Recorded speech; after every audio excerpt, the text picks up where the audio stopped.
Hey everybody, what is going on? I am Maximus Rex and this is Big Baby Reviews. It is Kirby Monday, so we're taking a look at the next issue of his Fourth World Saga. This is the Forever People, issue number 4, cover dated September 1971. What's not to love about this comic and this cover and this whole period of Jack Kirby is really, we're right in the thick of it. My favorite, the 70s overall, but definitely with early New Gods and starting around, I've mentioned before, issue 4 or 5, seems like he's really starting to rev it up and go.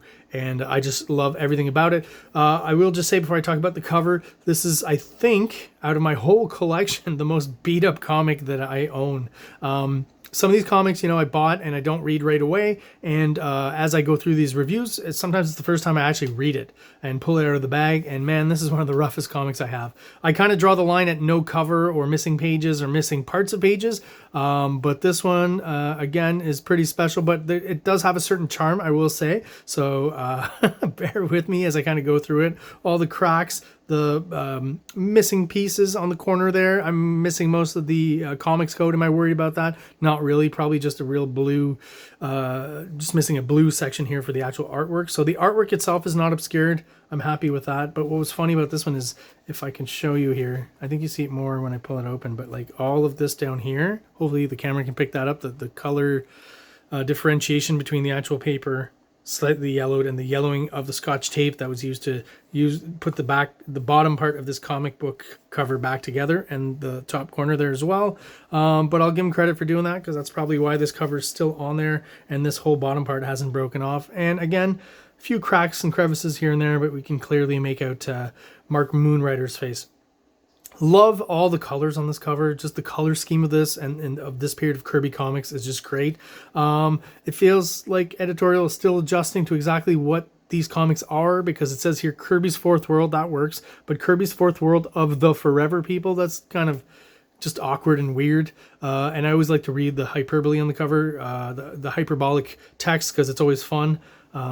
I guess Kirby kind of picked up on that from Marvel. Stan Lee was doing it, but now he's doing it. And I like it. Sometimes, again, it doesn't apply to what's in the comic, but we'll see if this one does. Meet Desaad. He knows what he is and loves it. That's true, and we will meet Desaad, even though I think we've seen him before, but he takes kind of center stage here as the antagonist in this issue.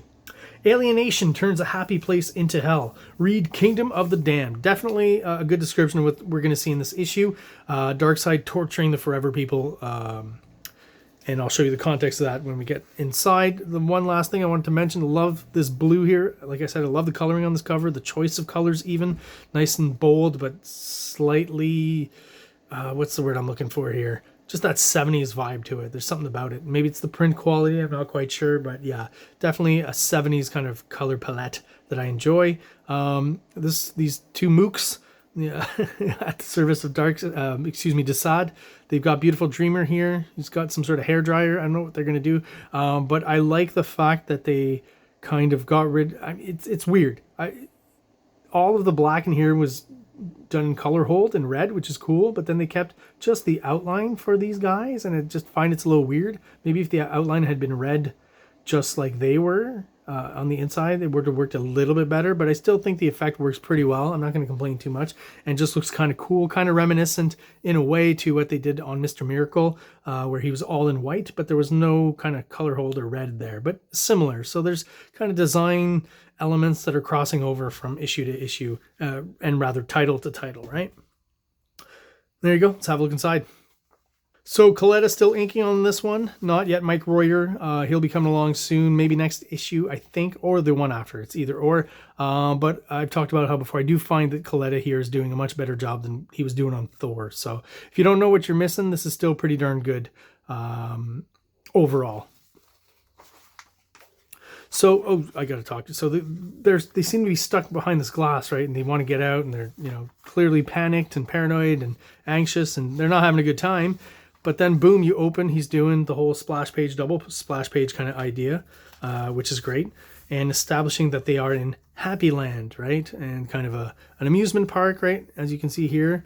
To have to draw this, right? And come up with it, and just how effortlessly he does it is just great. And on top of that, I like how he uses back here, this screen, this extra layer in the foreground here to establish, Desaad's technicians, I guess, here with some Kirby tech kind of surveying the whole scene and manipulating from behind the scenes, right?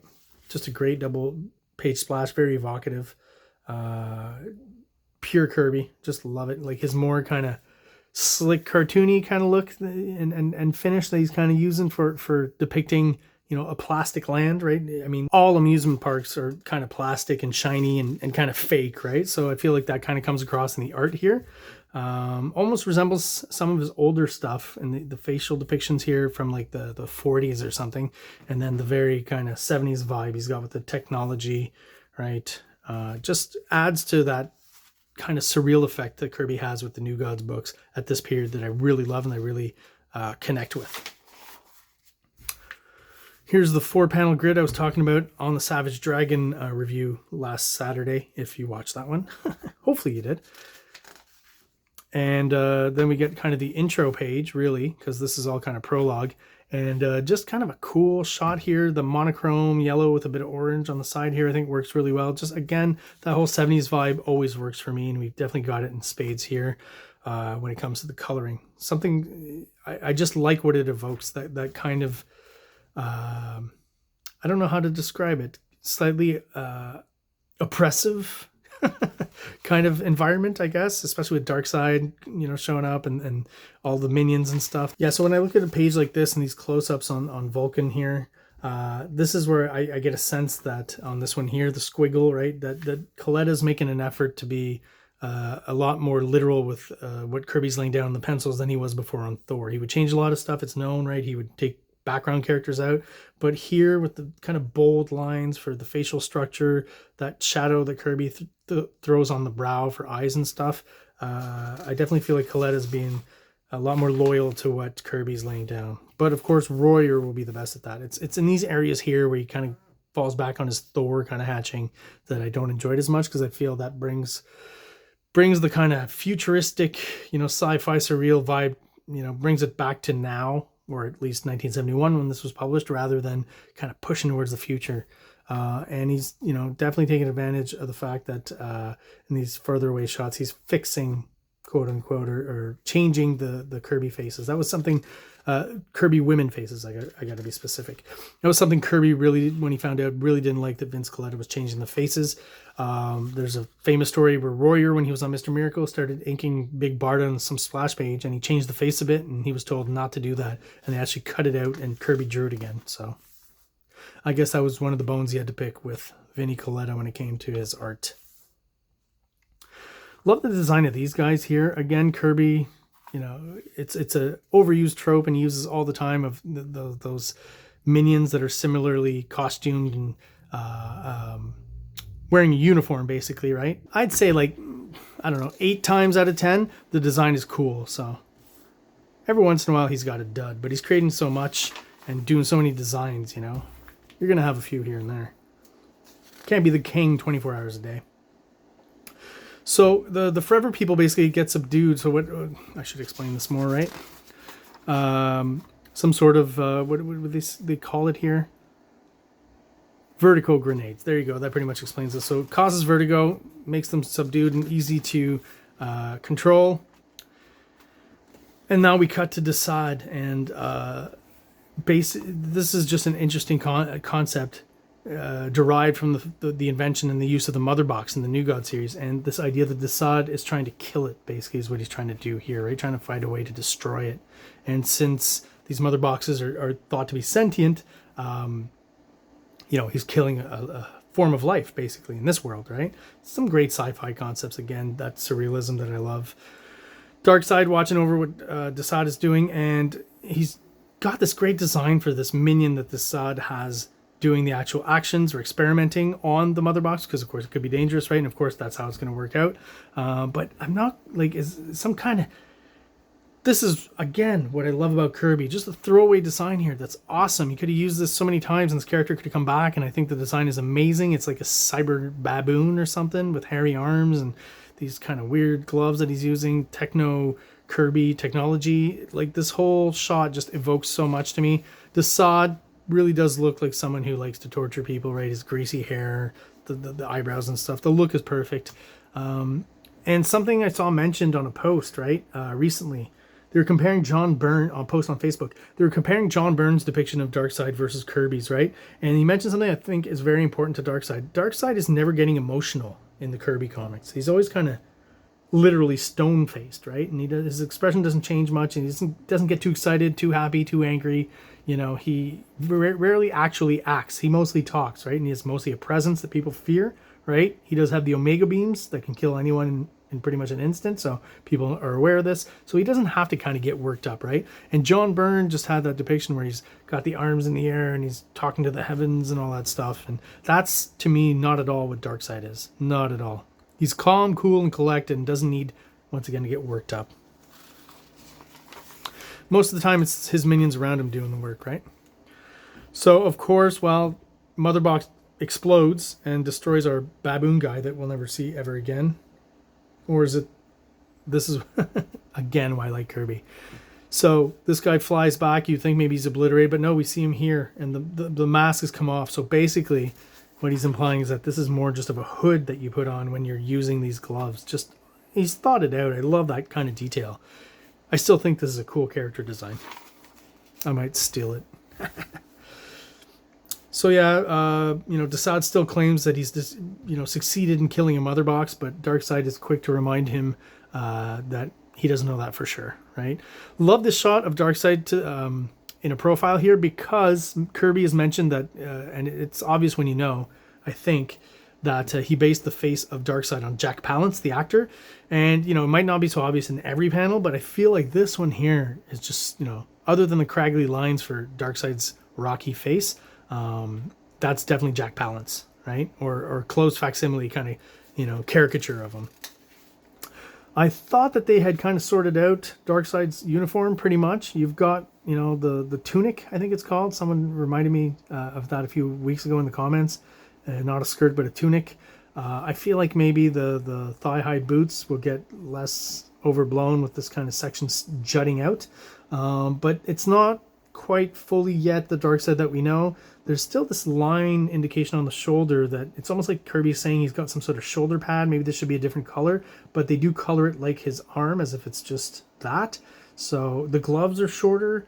Here it's a bit longer.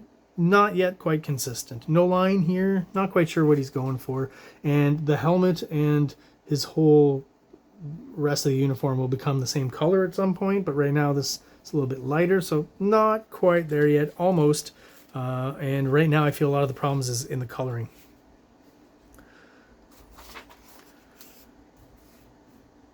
This is an interesting sequence where Darkseid just kind of pops out and starts walking like... This is the kind of stuff that Kirby does that I love. It's just so surreal that this, Lord of Evil, Darkness, whatever you want to call him, would just step out from behind the scenes at Happy Land and just walk around and soak in the crowd, right? But, he kind of describes it here. Darkseid is patient. He wields the power of Apocalypse. Its vast resources have built Happy Land. To indulge vain Desaad, perhaps even his cruel practices among the humans, will shake out the mind I seek. Because, again, he's still looking for the human mind that contains the anti-life equation.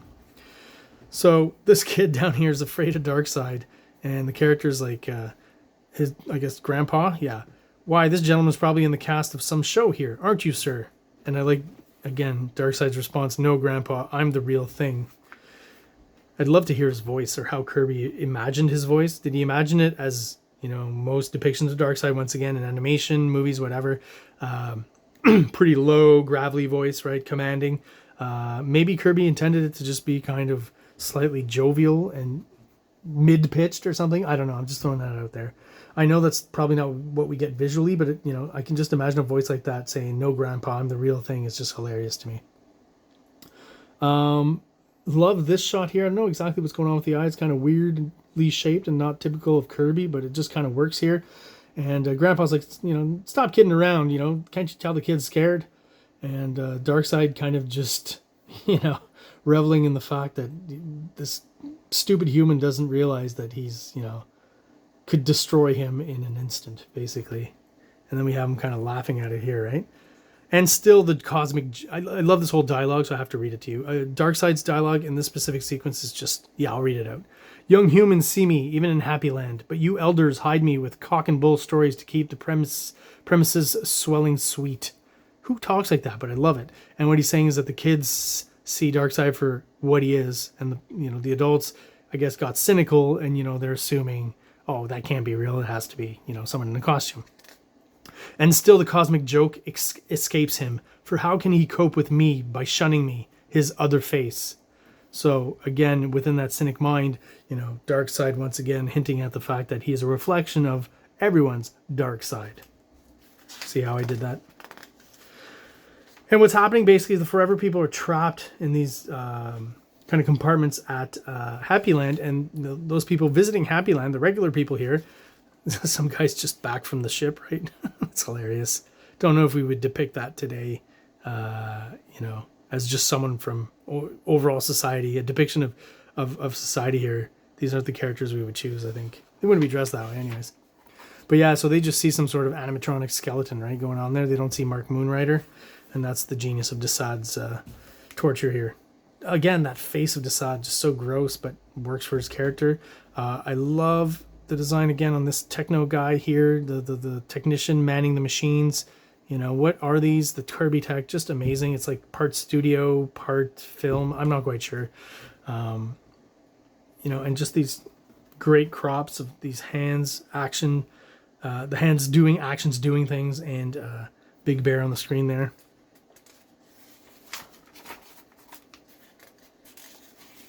This was interesting. I read it. It's a letter from the editor, Carmen Infantino, and this is in around the time that they jacked up the prices of the comics. Basically, he's saying that we waited as long as we could to not do it, but now we have to do it. And he's explaining that a lot of these books, they're going to be including extra pages, which is definitely the case for this issue, because if I'm not mistaken, this is also the first Fourth World book that's 25 cents.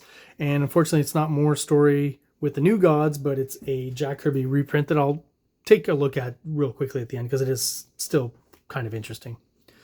And so Desaad taken here on the splash page, a particular interest in Beautiful Dreamer, being quite the creep here with his, what is that, a whip? So he's hinting at things to come maybe, or at least what Desaad has in mind. And is it coincidence that this gun here kind of has two compartments and the nozzle that's pretty phallic? Is that a subconscious thing? I don't know. Great angle here of Desaad just having a drink. That's a hard angle to draw a face and make it convincing. I think that's a really good shot there. Even him here, the body language of him holding the cup there, just a great shot there. Another bit, again, when I was talking about the condition of the comic here, you can see these middle pages aren't attached to the staple, but they're still there. So, definitely a reader. I look for reader-friendly copies, right? The inking on these two panels, this is the kind of stuff I love. Just the kind of abstract lines that, evoke weird, faraway environments. I love it. So here, the people visiting Happy Land appear as monsters and demons to Beautiful Dreamer, as she's kind of paralyzed in there. And it's kind of the Snow White kind of deal, right? And the onlookers inside don't see Beautiful Dreamer, but, again, some sort of Snow White princess analog or something. This is interesting, too, because that's, Desaad looking into the compartment that he pushed her in here, closing back up, right? Like a camera shutter. It opened up here and then it closes. I think that's a great bit of continuity in the storytelling. Another great shot of Desaad and his creepiness. You can tell Kirby's having fun drawing him, I think. Like each shot, he takes the time to really make him gross and evocative. And, the line quality and stuff definitely helps. That greasy hair is just so gross. So here he set up a trap where Seraphin has to hit a pedal here with his foot as he's tied down to this chair so that Viking's head won't be crushed by the oncoming roller coaster. So as you see, he activates it here. Great dynamic kind of shot here with the leg and, the impact of him hitting that thing, the pedal, and Viking being sucked down. A lot more death traps here, I guess. Kirby's enjoying doing the death trap kind of thing in Mr. Miracle, and he's applied it in this issue here of the Forever People. I feel like Desaad might be based on someone from the movies, right? I've talked about Jack Palance for Darkseid, so I feel like there's an influence there, but I'm not quite sure who it would be. And then we get a bit of B story here, introducing another character real quick and just kind of in a cameo form. So basically in a place outside of Happy Land. The once imprisoned Mother Box materializes out of thin air. So still a connection with the A story. The Mother Box that Desaad thought he had destroyed gets picked up by this character here, and we find out his name is Sunny Sumo, the Banzai Express, and we're going to learn more about him next issue. So I've read all these issues originally when before I got these originals and started collecting them. I bought the Jack Kirby Omnibus, right, that has all of them. Or I'd already started collecting them, but I wanted to read the whole thing. And the Omnibus, I got a really good deal at my favorite outlaw store in the whole world, in the United States, that I go to every once in a while. Why do I forget the name right now? It's escaping me, but it's some guy's name, and the face, he looks like... Wow, I'm really drawing a blank here. The logo looks like Albert Einstein is what I'm trying to say. Louise? Anyways, you guys know what I'm talking about. It's maybe more of a East Coast thing, but anyways, someone who knows the name and wants to tell everyone else, let them know in the comments. But yeah, so I got that at a great price, is the point. The Fourth World Omnibus that I got at a really good price, a really good deal. And since I had collected all the issues yet, I could just read the whole saga through that. So I seem to remember that either next issue, issue 5 or 6 is when Royer jumps in, but I'm pretty sure it's next issue, or at least I hope it is. But Royer is coming soon, even though, again, like I said, Coletta's doing a pretty decent job. Looks like, what you would expect from Jack Kirby, late 60s, early 70s. But Royer just steps it up and brings this Fourth World Saga into the future once he jumps in. So I really can't wait till whatever first issue he does, and we can take a look at that. So next issue with the Forever People as well, we'll be introduced to Sunny Sumo properly.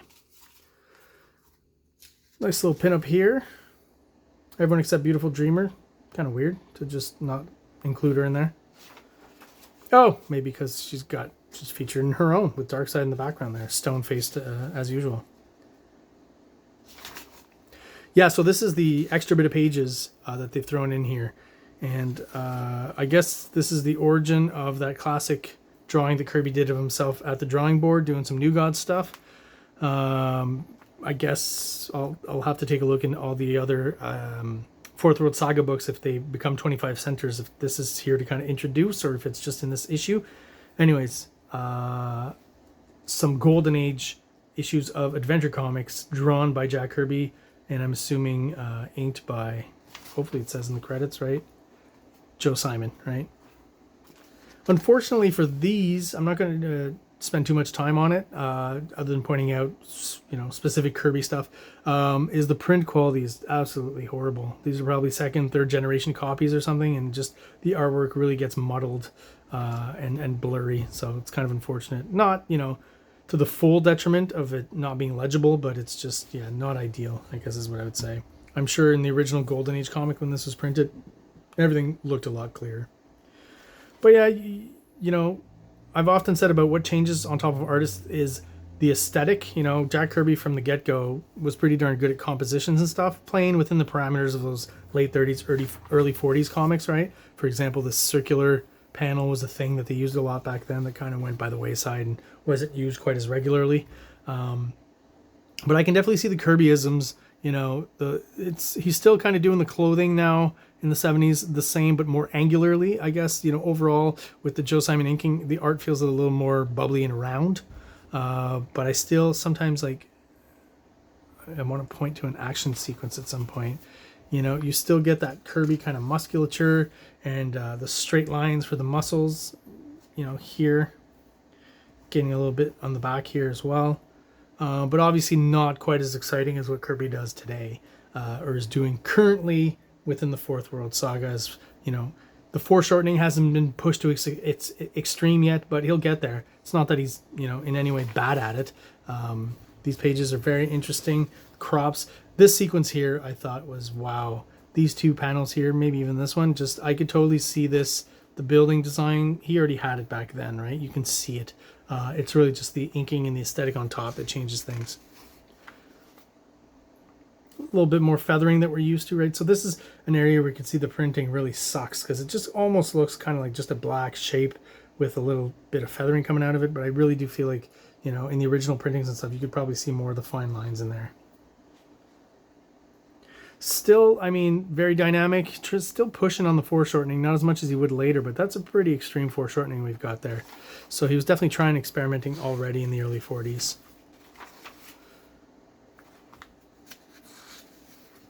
But yeah, not quite yet the Kirby we get to know and love. Although I do appreciate this stuff for sure, and seeing where he came from and, you know, how he improved.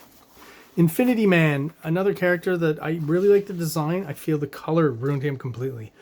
I probably mentioned this before, but the fact that they made, you know, the arms, the legs here skin colored, the hands, just totally ruins the design. If he was wearing, you know, just a full color here, red or purple or something, and gloves, and his legs weren't, you know, just bare legs like Robin, I think already the design would work a lot better. Love the space design on the background though. Very well done. Yeah, you can see the condition of this comic, eh? I definitely think this is probably the roughest comic in my collection to date, unless I find another one at some point. So there you go, guys. That is my review of the Forever People issue number 4. If you're still watching and you are subscribed, thank you so much. I really do appreciate all your support. If you're watching but you're not subscribed, please do so below. It only takes a quick second for you, and it really helps the channel out, helps us grow, and helps get us out there to other people who are into comic books just like we are. So everyone out there, thank you so much, and have an awesome day. Like! Subscribe! Like! Subscribe!